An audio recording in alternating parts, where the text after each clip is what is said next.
grupos cíclicos. Y aquí varias nociones y resultados de esta clase, de hecho, se generalizan.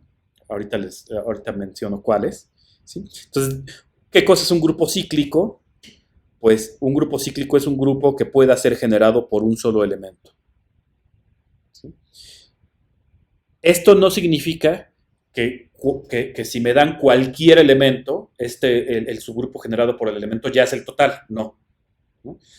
Si a mí me dan mi grupo cíclico, pues es posible digamos, que me muevo elemento por elemento dentro del grupo y es posible digamos, cuando considero un elemento, es posible que él genere todo, pero si cambio de elemento, es posible que el nuevo elemento no genere todo.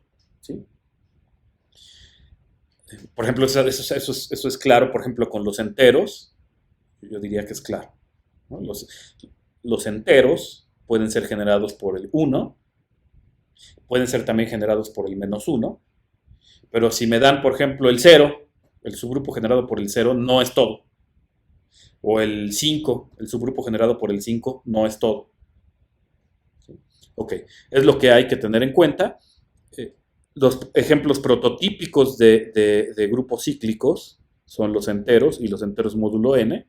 Y salvo isomorfismo, que claro que la noción de isomorfismo la introdujimos después, pero salvo isomorfismo son los únicos grupos cíclicos, de hecho.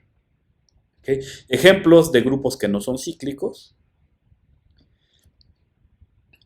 Teorema, que es que la ciclicidad es hereditaria bajo subgrupos. ¿Sí? Es decir, si tengo un grupo cíclico, todo subgrupo es cíclico. Y la idea de la prueba es que si, digamos, claramente, si H es el subgrupo con un solo elemento, pues claramente cíclico, entonces supone uno que no. Y lo que hace uno es tomar un generador del grupo grande y preguntarse por la primera potencia positiva que mete al elemento dentro del subgrupo. Y el resto es razonar con el algoritmo de la división para ver que entonces G a la esa potencia genera al subgrupo. ¿Okay? Entonces, realmente no es complicada la prueba. Como corolario de esta prueba, si tengo un grupo cíclico y me dan un subgrupo, entonces el orden del subgrupo divide al orden del grupo. Y esta es una propiedad que después se generaliza, que es válida siempre para cualquier grupo finito G. Y esa generalización pues es el teorema de Lagrange, ¿no? Entonces realmente este corolario es el caso particular del teorema de Lagrange para cuando se tiene un grupo cíclico finito. Ok, ahora la demostración pues se sigue de que ya sabemos que G a la M0 genera mi subgrupo H, donde M0 pues lo defino como la primera potencia positiva que mete al generador dado en H, ya lo sé, y el resto es justamente la caracterización de qué significa ser el orden de un elemento. ¿No? Es decir, juego con el último resultado de la clase previa, simplemente lo aplico, digamos, simplemente lo aplico para obtenerlo. ¿Ok? Um, um,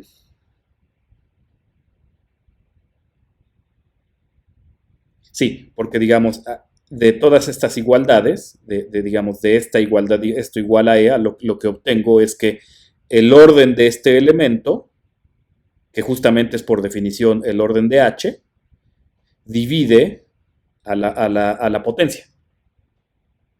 Pero la potencia que puse aquí es justamente el orden de G. Entonces sí es simplemente una aplicación del último resultado de la clase previa.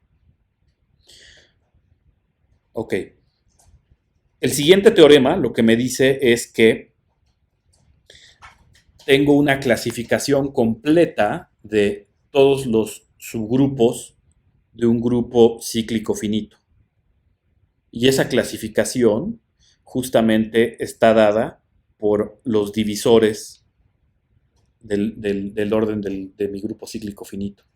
Es decir, que por cada divisor del orden de mi grupo cíclico finito hay exactamente un subgrupo, y de hecho es con ese orden, ¿sí?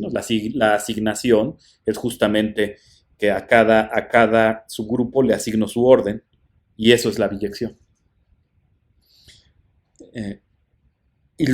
Una de las cosas que me dice esto es que en un grupo cíclico puedo encontrar todos los subgrupos, y que de hecho hay exactamente uno por cada divisor del orden del grupo. Ok.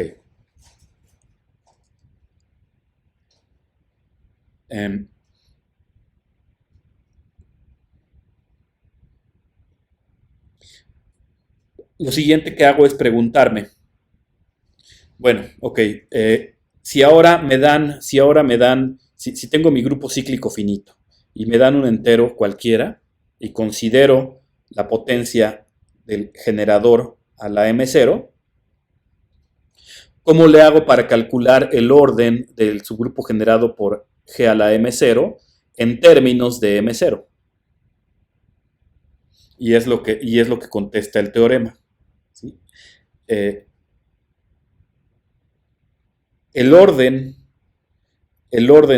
digamos, bueno, el subgrupo generado por G a la M0 coincide con el subgrupo generado por el máximo común divisor entre M0 y el orden del grupo.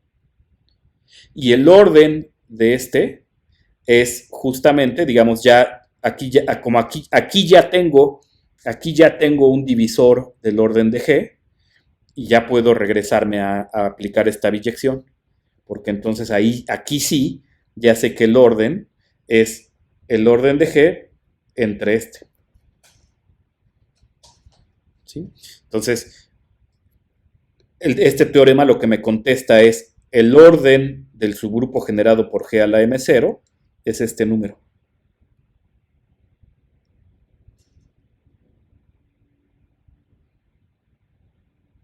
Ok. Y un par de corolarios, ¿no? Por ejemplo, este corolario por ejemplo, si ahora me pregunto, ok, si me dan dos enteros, ¿cómo le hago para saber si G a la M1 y G a la M2 generan el mismo subgrupo o no? O sea, G a la M1 es cierta potencia, G a la M2 es cierta potencia. Yo no sé si G a la M2 puede hacer potencia de G a la M1 o viceversa. Y la respuesta es, bueno, te genera el mismo subgrupo, sí, solo si estos máximos comunes divisores son el mismo. Ok, y otro corolario es que si tengo mi grupo cíclico finito y considero mi subgrupo y considero de nuevo la primera potencia que mete al generador en el subgrupo,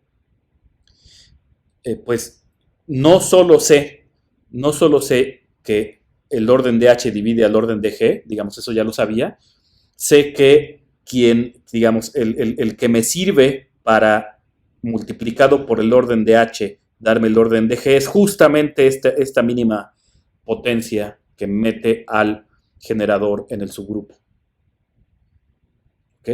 Y eso termina la prueba. Entonces, resumen de la clase, pues, ¿qué cosa es un subgrupo? ¿Qué cosa es un grupo cíclico? Pues alguien que sea generado por un solo elemento.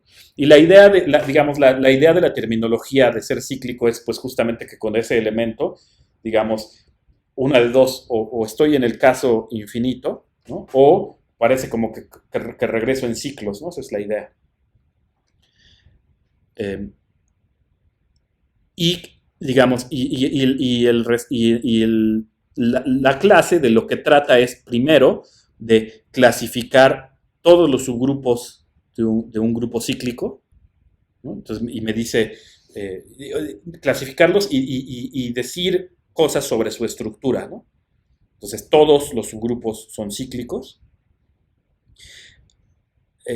Se cumple lo que posteriormente va a ser el teorema de Lagrange, el orden del subgrupo divide al orden del grupo grande. Hay exactamente un subgrupo del grupo cíclico finito para cada divisor del orden del grupo. Y finalmente, un juego, digamos, aritmético, ¿no? Si lo que me dan es la potencia, ¿cómo sé a qué subgrupo le pego? ¿A qué subgrupo le pego? Y es la respuesta. ¿Sí? Y finalmente, el cociente, ¿no? El orden de G dividido entre el orden de H, ¿quién es? Es justamente la mínima potencia que mete al generador en H. Y eso termina la cuarta clase.